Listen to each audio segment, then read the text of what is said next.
Hi everyone, my name is Noza, and today we have students from the United States. Hi, my name is Erin. I'm doing my master's in the Department of Bio and Brain Engineering. Hi everyone, my name is Annie. I'm currently doing a master's in the School of Computing here at KAIST. Where did you study before KAIST? So I did my undergrad at MIT and I double majored in biological engineering and brain and cognitive science. And I did a Bachelor's of Science in Biology at the University of Texas at Austin. Why did you decide to join KAIST for your grad school? So Korea is very rapidly developing their biotech industry. So during undergrad, I was kind of interested in doing internships. So I did a couple in Korea, and one of them was actually at KAIST in the lab that I'm currently in. And so I really liked the research topics that I was doing and my coworkers, so I decided to stay for my master's. I had previously did an exchange program here in Korea, and I had such a good experience so that I wanted to come back. But because I'm a science major, I wanted to make sure that I chose a school that was well known for its science and engineering program. I was at Hanyang. Then in that case, did you consider other universities? I considered some schools in the States as well, but ultimately I really liked Korea too much, so I wanted to come back. I also was considering some schools in the States, but like I said, while at KAIST, really liked my time here. So I felt that KAIST was similar to MIT in that it had that focus on engineering, which I feel makes for a better research environment. They're very similar. In what ways? I feel like the teaching styles are also very similar, where the courses are more focused on teaching you how to apply knowledge rather than just teaching you facts and expecting you to memorize. And so it kind of makes you think a little differently. And yeah, the classes are smaller too, which is similar to MIT.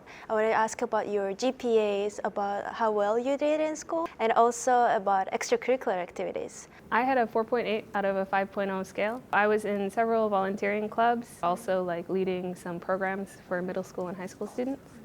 And then I also did undergraduate research for 3 years. I was also on a dance team. For my undergrad, I had a 3.78 out of 4. I did volunteering, organization for volunteering, and I also did undergraduate research similar to Erin. For GKS, you have to show an interest in the Korean culture and language, yeah. How did you show that? It's because I studied abroad, and while I was here, I took Korean classes, and then I did a lot of cultural things. Are you in any clubs or any activities these days? I joined the student group called Silver Lining. It's both undergraduate and graduate student, but essentially the club is a volunteering group where we go around to different centers in Daejeon and teach both science and English to elementary and middle school students. I'm not in any clubs at KAIST, but I like to exercise, go to the gym on KAIST campus every morning. Do you get any scholarship from KAIST? And do you get any lab support? So I'm on the KAIST Global Presidential Scholarship, which covers full tuition and fees, and then I also get a stipend of 1 million won per month. From my lab, I get $650,000 or 650,000 won per month. The Global Korea Scholarship, it covers my tuition, and once a month I get 1.1 million Korean won. In my lab, I get around 600,000 won. Is it enough? Where do your money go? Is it going to food or living? I feel it's definitely enough for me. Most of my money just goes towards living costs and food. I think the scholarship is enough, way more than enough, because before I came to KAIST, I was doing language school only on 1 million Korean won in Seoul. So I was really scraping by with the money that I received.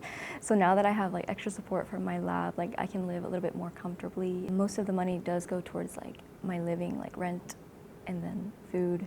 How is the apartment hunting, and how is the pricing these days? Yeah, so I use the real estate app Jikbang, and I think that was really helpful because I could see the exact apartments that would be available, and then it would also tell me which real estate agency to go to get a tour. And I would say if you're not comfortable with Korean, you should probably go with a coworker or a friend. I live in a 3-bed room. Oh, wow. It's kind of expensive. It's 650,000 won a month. For me, at first, I was looking at a few listings on Naver, but since I've never really been to Daejeon or lived in Daejeon, my Korean friends recommended that I go to Budongsan in Daejeon. So I went to one, and then they helped me look for places well in my price range. And I live in a 2-room with a roommate, and we each pay around 400,000 Korean won a month, including utilities. So in that case, you didn't have any experience living on campus. When I interned before I started my master's, I was in Narewan. I think the dorms are like really nice. They have like convenience stores in them, fitness centers. They're like very clean, and they're also very cheap. So if you want to save money instead of spending it all, dorms are a very good option. I heard that you're topic 5. Right? So you must be good in Korean. How about you? How are you doing with Korean language? I took several classes during my undergrad. I do most of my lab work in Korean. Like I just had to write a grant, and that was mostly done in Korean. So it's getting better, definitely with practice. But yeah, when I first came to Korea like 4 years ago, my Korean was like completely non-existent. How did you learn Korean then? I did level 1 when I was an exchange student here at Hanyang. And then I came back for the GKS scholarship, and it requires you to do a year of Korean language learning. Since all the classes are in English, like not knowing Korean on KAIST campus is like manageable and doable. But like if you're looking to go off campus or even explore Korea, I think knowing a bit of Korean is helpful. Do you guys know if there are opportunities to learn Korean on campus? They offer several courses for Korean, and as graduate students, you can actually get credit for taking those classes. And then there's also one-on-one tutoring with like Korean volunteers through the KI House, which I think is run by ISS. Yeah, the international office. KAIST seems like a pretty like A managed city, you know, you have your own dormitories, you have like all the facilities for students, including cafeterias. We have a hospital. We have also a visa center for international students. Have you went there before? Do you have any experience with extending your like citizenship or anything like that? Yeah, so when I was doing my internship, I had originally only planned to come for 4 months, but since I liked my lab, and I decided to extend my stay to like 6 months before coming back for my master's. So I had to extend my visa, and for that I went to the Global Talent Visa Center. Very close, very convenient, and I feel like since they're associated with KAIST, they tend to know the paperwork and stuff that foreign students need to do more often, so they're very helpful in like guiding through that process.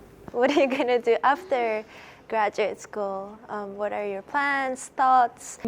I'll most likely apply for a PhD program, but I'm not sure where. Right now, I'm like comfortable living in Korea, so I don't think I would do a PhD. But the next step would probably be to find a job in Korea, hopefully, because I'm not ready to leave yet. On the last note, I want you to tell to future students from the States who would like to apply to KAIST why KAIST is a good choice and why they should apply. And also, if you could include any tips that they can follow and keep in mind. Especially for like STEM and research careers, collaboration is a really important component. And so learning how to work with people from different cultures is like a really beneficial opportunity. And I think particularly Korea has like more of a collective culture than like compared to the very individualistic culture in America. And I think that makes research like more comfortable because the coworkers and like your professors are more adept to give like good mentoring and like support. Coming to Korea is like a very good opportunity to expand your network and like develop social skills. Yeah, along with that, like since Korea's R&D industry is like rising, KAIST is a good choice because it's known for being like the best science and engineering school in Korea, so that's a plus too. When you write your application, they don't really have a separate application for scholarships. So like what your main application is like what they'll evaluate for how to give you a scholarship. I feel like KAIST puts more emphasis on being a well-rounded person, so they really care about extracurriculars and just like particularly like are you a good person? So just try to convey a more human aspect in your application. Before applying or like around your application process, I think it's best to look for an advisor early and like to interview with the advisors and find someone that shares your research interests. That will really help. So like reaching out to the professors and like, oh, I like your research. Yes, and like having an interview with them, and not just them, but like maybe with the lab if you can. Yeah, that's a good idea, to talk to other people in Yeah. the lab, because they definitely know the environment better. Thank you so much for joining. I had lots of fun. Thank you. Bye.